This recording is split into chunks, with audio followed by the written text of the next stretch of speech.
Hi, I'm Sherry Evans. I'm the Director of Education with Operation Read. And today we are going to talk about what works for individuals with dyslexia and what doesn't work briefly. Years of research has been done on how the brain learns to read. In fact, decades of research have been done. And it is pretty much a settled science. We know what works to teach a brain to read. This isn't just true of students with dyslexia or individuals with dyslexia, but all readers. This is how a brain learns to read. So this benefits all readers, but it especially is necessary for those with dyslexia or struggling readers.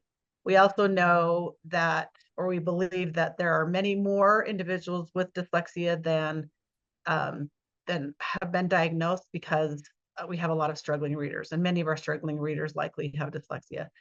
So what works is called structured literacy.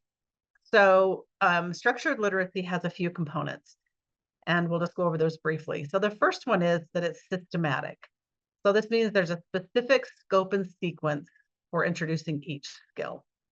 It starts out with the most basic concepts and builds on the concepts previously, which is the second component, and it's cumulative.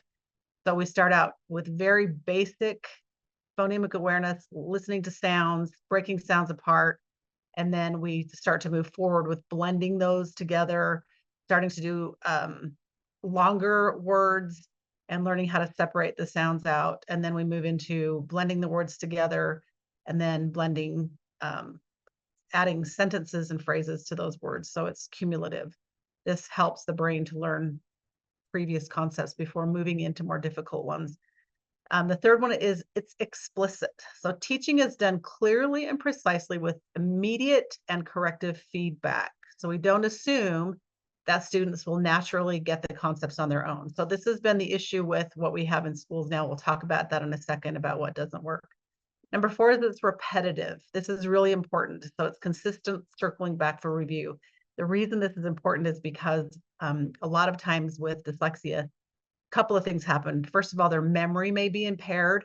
And so trying to remember what they've done, even last session or 2 weeks or 3 weeks ago just doesn't happen unless there's a lot of repetition. So when I'm tutoring students, I will always, if I see a previous rule we've learned, I'll ask them, what other rule do you see in this word? Or do you remember when we learned this? Or can you explain this rule to me? Why are there 2 S's at the end of that word? So I will go back and constantly review previous concepts that we have learned. Then the 5th one, and this is what has been debated whether it's needed or not. It tends to make tutoring or teaching students to read better because it's multisensory. So we're engaging multiple senses at the same time with active participation. They have manipulatives like letter tiles, or they're writing, or they're skywriting. So a lot of times we'll have a student skywrite their letters or their words. So you're engaging them visually, auditory, kinetically with their movements. You can do large body movements or small body movements, and then games and those kinds of things that we play really help with the brain being able to assimilate more information. The more senses we use, the more our brain tends to be able to process that information and keep it in the brain better. So those are the main components of structured literacy. Then I just wanted to talk briefly about what doesn't work. I'll turn that off. So there have been a lot of times I've had questions from parents who want to know if they should do vision training. It's still a widely it's a myth that's still widely talked about. Dyslexia is not a visual issue, has nothing to do with vision, has nothing to do with what you're seeing. People believe still that dyslexia is seeing letters backwards or things backwards. It's not a vision issue. So that's not the case. There are times when students do have tracking issues and they will do some vision training, but it is not related to dyslexia. It's a separate issue. Another thing that I still hear is colored overlays. They talk about putting colored sheets over paper so that the color helps them read better. Again, that's an entirely different vision problem. It's not related to dyslexia. So it's not evidence-based for dyslexia. The other struggle that we have is how students are taught to learn in school, which we know works for some students, but it doesn't work for all students. So particularly for dyslexia, we used to use a whole language approach, which assumed that students would just implicitly pick up on reading if they were exposed to words. And then along with that came a 3 cueing system. So, what do you see? What does it look like? Does it sound right? So they would even cover up a word and have them look at a picture and try and decide what the word was with the picture, which makes no sense to me. So that clearly doesn't work. Then they moved into what's called balanced literacy. As we learned that structured literacy was better, they kind of married the two together, the whole language and kind of a balanced approach. And that also doesn't work for kids with dyslexia because they need to have the explicit, structured interventions and way to learn to read. So what it includes in structured literacy is we learn about the phonemes, which is the sounds, and then we learn about the graphemes, which are the letters. So when you combine those two together, it's called phonics, which we're all familiar with that term. So we know that phonemic awareness is the base of sort of where the deficit is with our students with dyslexia. So phonemic awareness is critical for them, and teaching that along with the letters, the representation of those sounds, has been shown to be even more effective when teaching phonemic awareness. So those are the things that work and the things that don't work. The other thing that doesn't work is to tell them to read more. They can't read more if they can't decode. So the structured literacy part is in place. Also, we've talked about this before, having things to read because they need practice. They've got to practice with their reading. So having poems, articles, short stories, books to read that they're interested in and that they can also decode with what they've learned is really important. And with Operation Read and our DivCon reading, then they're able to read books that are both interesting and they can read with a parent and read the words they can decode and have something on their interest and intellectual level. So those are the components of things that work for dyslexia. Just a couple of questions, if you can share your thoughts on what doesn't work. I know there's also a font that's gained a lot of popularity, called Dyslexia. And then that's a paid font, and then there's a free version, and it weights certain areas of letters differently, and they're all different shapes and sizes to help visually differentiate between each letter, or grapheme specifically, if you want to get technical, right? Right. What are your thoughts about that? So research has also shown that the font doesn't necessarily matter, that there's no evidence that it helps them, teaches them to read or whatnot.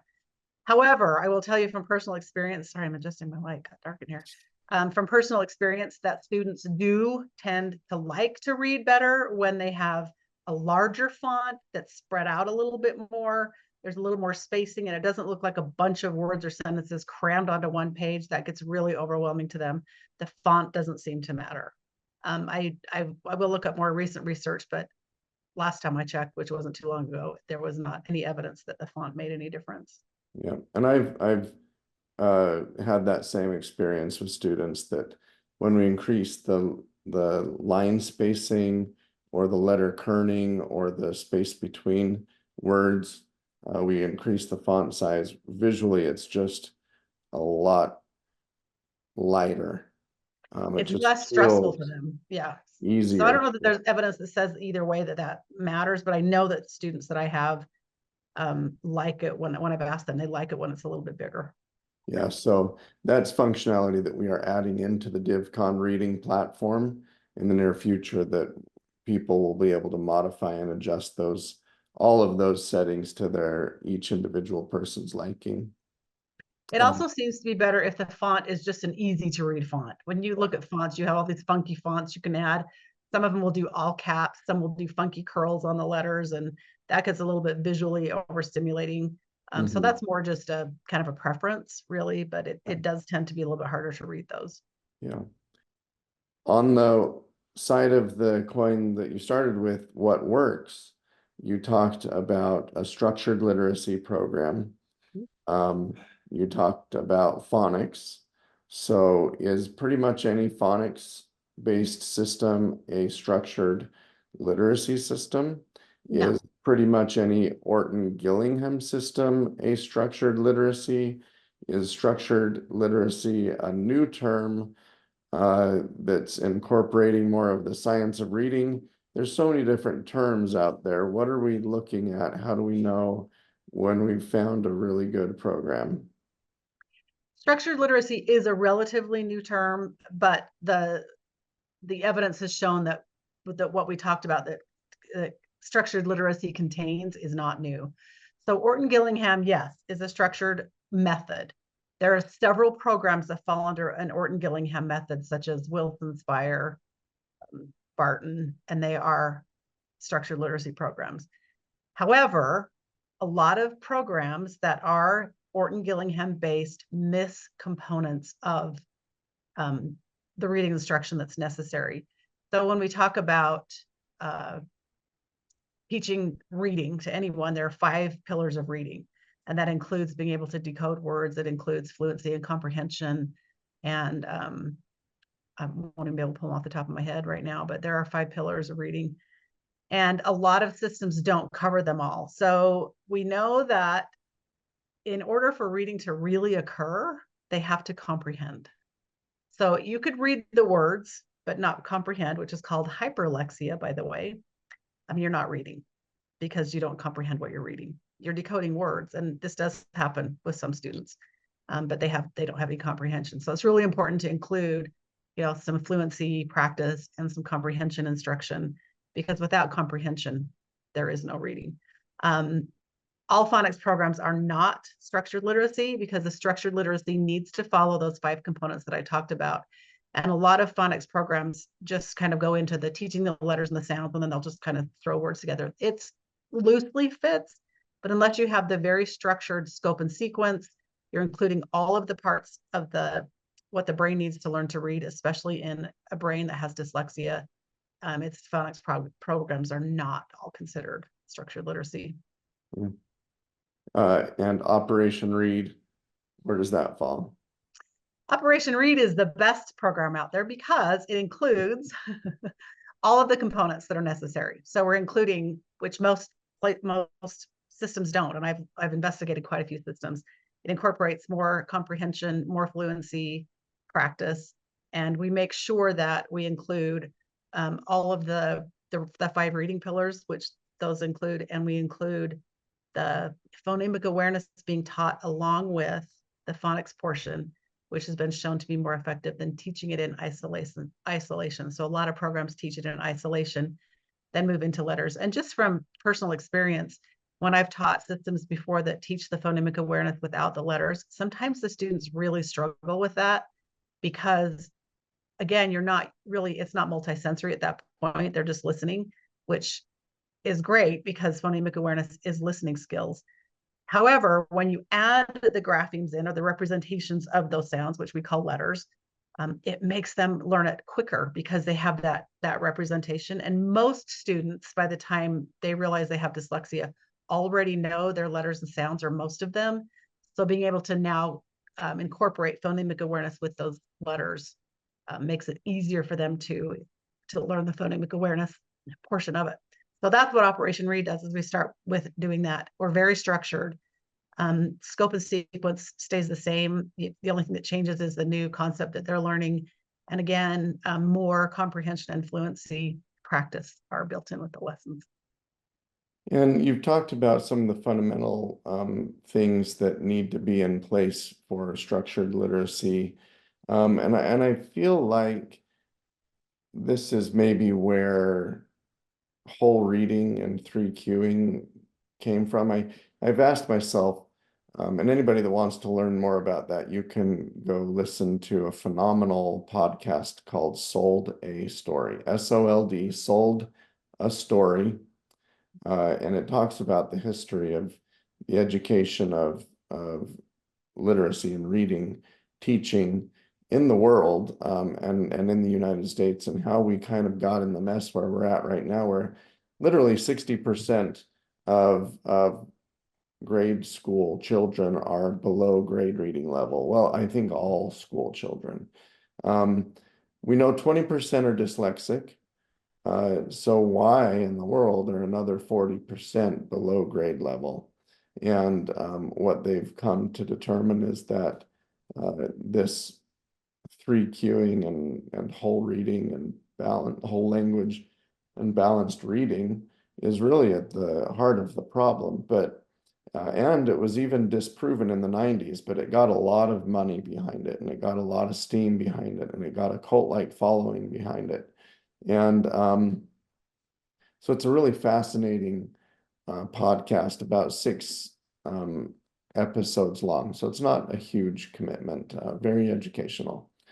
But I asked myself, why did this get started? What gap was it trying to fill? What was the approach that it was trying to take? And really, I think in analyzing the situation, what you touched on, Sherry, is that so many of these phonics-based systems are mechanics only, or mechanics primarily, right? The actual mechanics, the rules, the how this, the how that of how to decode a word. But where they really struggled and failed was they create limitations on what the child is able to read, because they are operating under this false belief that they can only show the child words that the child has learned to decode. And so that means that the child is reading really boring lists of words or boring decodable books that sound idiotic and like way below the intellectual level of the child. It's not a limitation of their comprehension, it's a limitation of the number of words that they know how to decode. And so because of that, I think whole reading came in and said, like you said, Sherry, hey, kids, they noticed that a lot of kids learn to read implicitly, some stuff, not all kids, but some kids.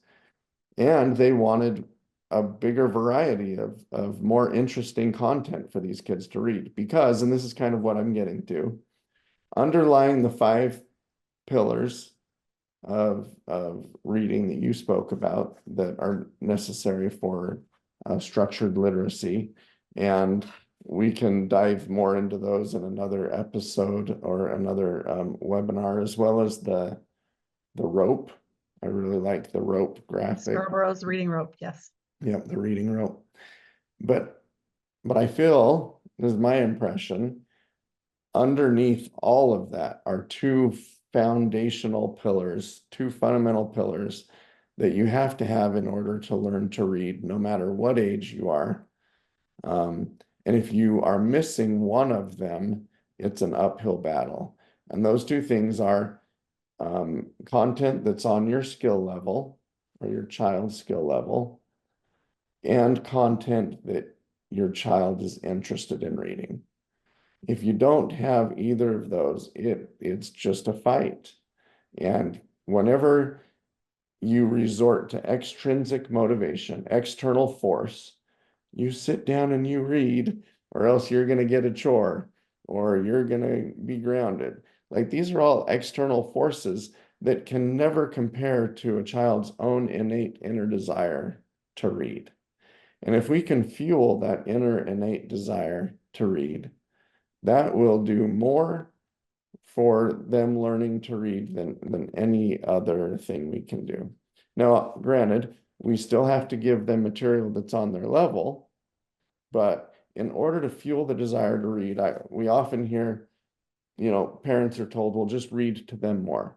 Absolutely. 100% agree with that. But that's not the only answer.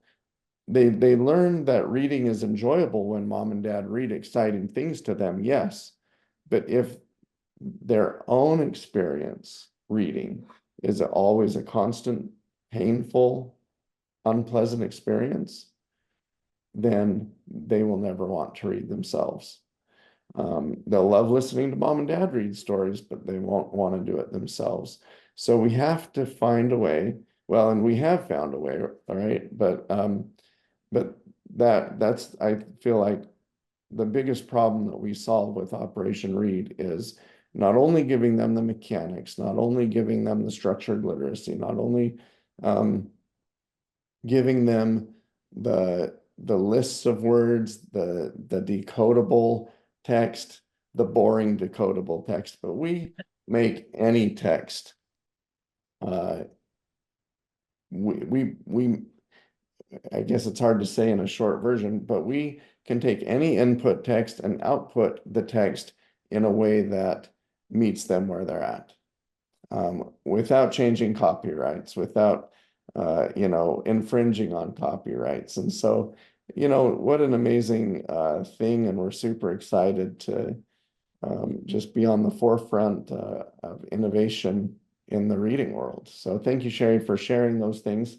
I guess I was starting with a question, but I kind of morphed into my own thoughts. Talk to me about those two fundamental pillars, um, content that a child needs and wants to read. Is there anybody else that's talking about those? Because the other 5 and the 8 things in the reading rope, those get talked about a lot. Who's talking about skill level and desire? So that's an interesting question. I've been doing a lot of research for a long time about reading and dyslexic brains and just the reading brain. And more recently, doing a lot of research in a graduate program that I'm in.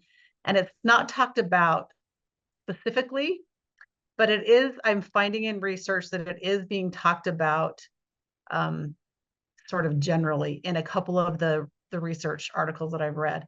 Not much. And I think a lot more research needs to be done in this area.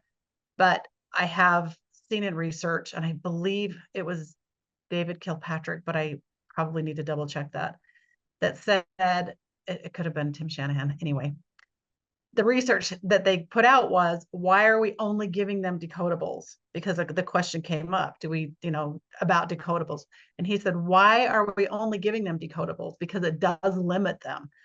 They should be exposed to lots of different texts and be able to have the experience of different texts that are outside of the decodable realm. The struggle with it is, if you give a student something that they can't decode, then that adds to the frustration level. Yeah. So it's sort of a hard place to be, giving them something that's more than just their skill level, but also, like you said, on their interest level and their intellectual level, because their intellectual level is often much higher than their reading level. So to give them something that's not up to their intellectual level is really sort of degrading, and feeds into them feeling dumb and less than the other students in their classrooms. So specifically, those have not been addressed very much, but I have seen in research, a couple of the research articles I've read, that they're talking about whoever said we're only supposed to read decodables. Right. But it also has been proven in research that in order for kids to read decodables, are there. Yeah. So, well, they've got to read on their level, and so especially for the dyslexic and struggling kids, it seems like you can't get both. No, and I will tell you really quickly that in my experience, it's been over a decade that I've been teaching students with dyslexia to read. And I've always told parents, because they always say, what can I do at home? What can I do at home? And until they get to a certain point, up until Operation Read and DivCon reading, I would tell them, read to them. Don't expect them to read to you, because you're asking them to do something they're not able to do yet. They shouldn't be asked to read in classrooms at school. That's humiliating for them and embarrassing for them, asking them to do something they cannot do. So yes, read to your children, read to them a lot, because not only does it give them the love of stories, it gives them things that we don't even realize we're giving them, such as prosody in our voice, making highs and lows in our voices, and animating characters and making it exciting. But it also gives them part of the 5 pillars of reading. The other 5 pillars are comprehension, because you can ask lots of questions and discuss things. It also gives them vocabulary, which is one of the other 5 pillars of reading. A lot of our dyslexic students have great listening comprehension and have some good vocabulary skills, but not enough, because if you're not exposed to literature on your interest and intellectual level, you're going to have limited vocabulary because you're back on these decodable books. So reading to your kids is still really important. But now that you can read with your child and they can decode some words and you can decode some words, then they're getting the best of both worlds. What are the other three? Do you have them up in front of you? So we have the 5 pillars of reading are phonemic awareness, which we've talked about. It's the individual sounds, phonics, which combines those with the letters. Then we have the fluency and the vocabulary and the comprehension. Those Yep. are the 5. Yeah, great, thank you. Yeah, and I will say also, we know how critical practice is in any skill. The more you can practice, the quicker you'll learn. And especially with these struggling readers and dyslexic kids, where we talked about last week, the different parts of the brain that aren't being used, and we're literally having to create new neural pathways. And we know that in order to create a new neural pathway, that action has to be repeated over and over and over and over and over. And so it's critical that these kids have things to practice with. And again, the boring lists of words and the short, boring decodable texts or the decodable books that are way below their intellectual level makes it virtually impossible to get a lot of practice or to make that practice enjoyable. So just super exciting that we can now combine real world text, real world things that they're interested in reading with the skill level and do both at the same time. So Yes. cool. Thanks, Sherry, for spending a couple minutes. Next week, we will talk about IEPs and 504s and how you can get the school on your side, how you can stand up and fight for your kid, get them the support and the help they need if they're in a public school setting. Public schools in general are not set up very well to help dyslexic kids. So you really need to be an advocate. You need to know and understand the lay of the land. You need to not sit back and wait for them to figure it out. You need to take charge. And so we'll go into that in much more detail next week.